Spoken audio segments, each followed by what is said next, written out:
dengan NIM 230608 501027 Program Studi Pendidikan Antropologi Fakultas Ilmu Sosial dan Hukum Universitas Negeri Makassar. Baik, di sini saya akan menjelaskan sedikit materi tentang teori Franz Boas.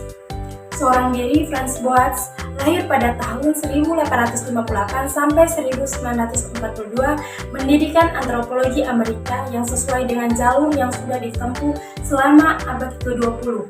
Pada awal abad ke-21, pengaruhnya terus dirasakan dalam kurikulum sebagian besar Departemen Antropologi Amerika Utara, yang terus berpegang pada pendekatan 4 bidang yang dipeloporinya.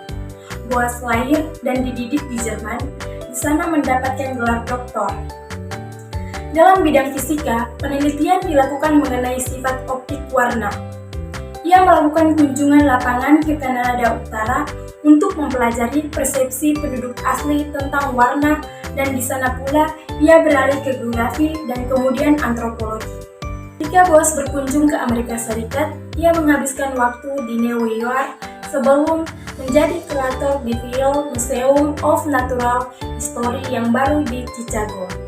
Di tempat tersebut, ia mengumpulkan koleksi artefak yang impresif dan pantai Pasifik Barat Laut.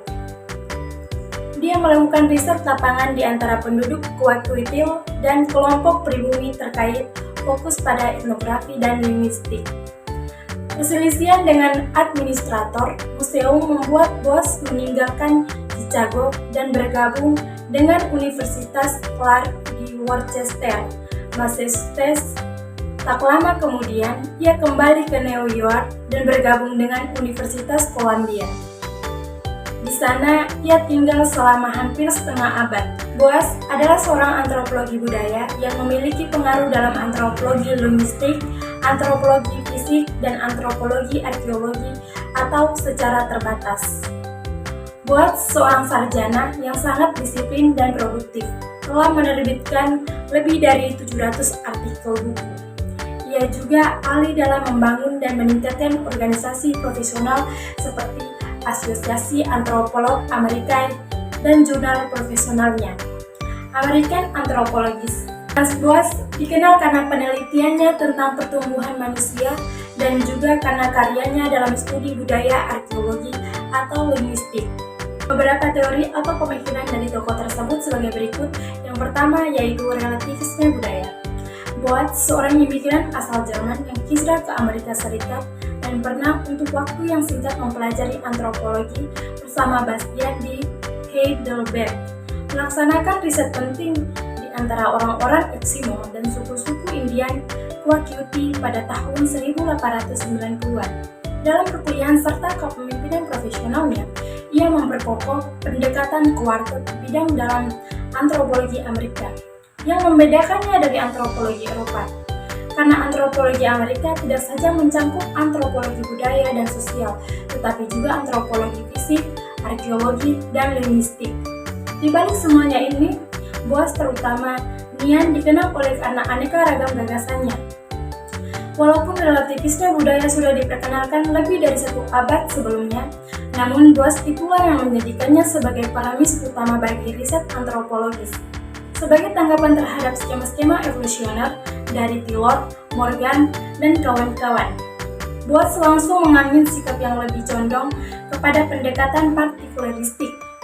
Ia menandaskan bahwa setiap budaya harus dipahami seterus bingkai sendiri, dan bahwa secara ilmiah. Dan teori relativisme mengungkapkan bahwa prinsip kepercayaan dan aktivitas setiap orang harus dipahami menurut budaya orang itu sendiri. Prinsip ini dirintis sebagai aksioma dalam penelitian antropologi pada beberapa dasawarsa pertama. Sebagai paham dan pandangan etis, relativisme berpendapat bahwa yang baik dan yang jahat, yang benar dan yang salah tergantung pada masing-masing orang dan budaya masyarakat. Teori relativisme budaya juga memandang hak asasi manusia berbeda-beda terbatas pada wilayah tempat tinggal dan kebudayaan. Apa yang menjadi hak bagi satu kelompok masyarakat belum tentu menjadi hak bagi kelompok masyarakat yang lain. Relativisme kultural menyatakan bahwa semua keyakinan adat istiadat, dan etika bersifat relatif bagi setiap orang tergantung konteks sosialnya sendiri.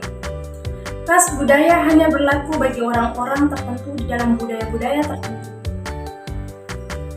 Alias berpendapat bahwa setiap budaya harus dipahami dalam konteksnya sendiri, tanpa membandingkan dengan budaya lain.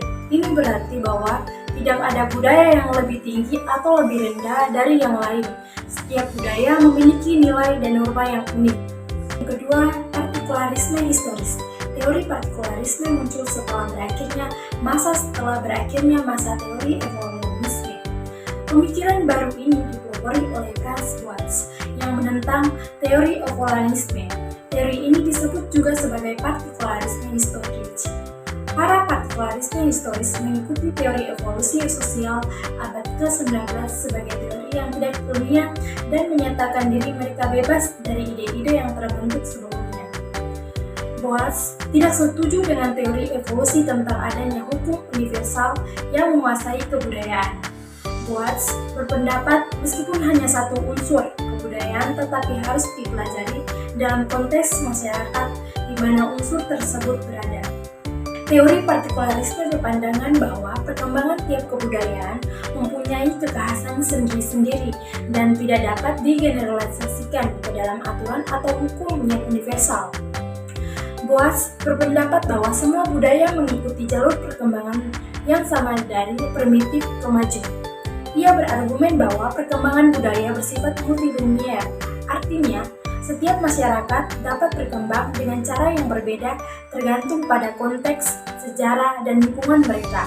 Dengan demikian, tidak ada hukum universal yang dapat diterapkan semua budaya. Yang ketiga yaitu metode etnografi. Etnografi adalah suatu kebudayaan yang mempelajari kebudayaan lain.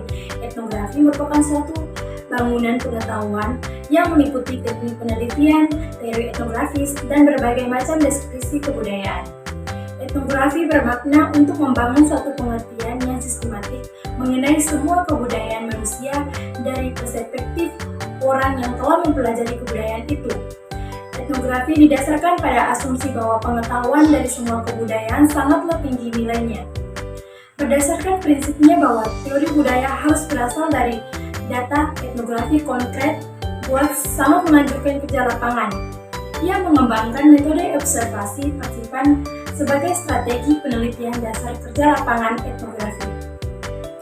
Berdasarkan metode ini, Boas mengumpulkan sejumlah besar data budaya langsung dari suku-suku asli Amerika di Amerika Serikat. Dengan menggunakan studi etnografi terperinci, ia berpendapat bahwa suatu masyarakat hanya dapat dipahami dalam konteks budaya spesifiknya sendiri, terutama proses historisnya. Boas tidak menyangka keberadaan hukum umum tentang perilaku manusia dan mengembangkan posisi bahwa hukum-hukum tersebut dapat ditemukan dari pemahaman masyarakat tertentu. Pada tahun-tahun berikutnya, Boas menjadi skeptis tentang kemungkinan memperoleh hukum budaya karena ia menyadari bahwa fenomena budaya terlalu rumit. Selain itu, menyajikan teori partikularisme historis, Boas meninggalkan dampak yang luar biasa pada perkembangan antropologi dengan mengklaim bahwa masyarakat tidak dapat diurutkan berdasarkan tingkat kebiadaban atau kesopanan. Boas menyebutkan di akhirnya etnosentrisme dalam antropologi. Berkat pengaruhnya, para antropologi mulai melakukan kerja lapangan etnologis untuk mengumpulkan budaya bukti yang kuat. Posisinya bahwa budaya harus dipahami dalam konteksnya sendiri telah diteruskan kepada para antropologi sebagai pendekatan dasar untuk analisis budaya. Dapat kita simpulkan bahwa Franz Boas, seorang antropolog yang lahir di Jerman dan mendirikan antropologi modern di Amerika Serikat, memberikan kontribusi besar melalui pendekatan 4 bidang yang meliputi antropologi budaya, fisik, arkeologi, dan linguistik. Pemikirannya menjadi dasar penting bagi penelitian antropologi yang menolak generalisasi universal tentang budaya. Inti dari gagasan utama yang pertama yaitu relativisme budaya. Boas menekankan bahwa setiap budaya harus dipahami berdasarkan konteks internalnya sendiri, tanpa membandingkan dengan budaya lain. Ia menolak pandangan bahwa ada budaya yang lebih tinggi atau lebih rendah. Relativisme budaya menjadi prinsip utama dalam penelitian antropologis, menekankan bahwa nilai, norma, dan etika bersifat kontekstual sesuai budaya masing-masing. Yang kedua, partikularisme historis. Boas menolak teori evolusionisme budaya yang menganalisasi perkembangan budaya dari primitif ke maju. Ia berpendapat bahwa setiap budaya berkembang secara unik berdasarkan sejarah dan lingkungannya, tidak ada hukum universal yang dapat menjelaskan perkembangan semua budaya, karena prosesnya bersifat multilinier. Yang ketiga, metode etnografi. Boas memperkenalkan metode observasi partisipan dalam kerja lapangan yang memungkinkan pengumpulan data etnografi konkret. Ia menegaskan bahwa budaya hanya dapat dipahami dalam konteks historis dan sosialnya. Walaupun ia mengakui potensi adanya hukum umum dalam perilaku manusia, ia tetap skeptis terhadap kemampuan menemukan hukum semacam itu karena kerumitan budaya. Sekian materi dari saya, semoga bermanfaat untuk kita semua. Wassalamualaikum warahmatullahi wabarakatuh.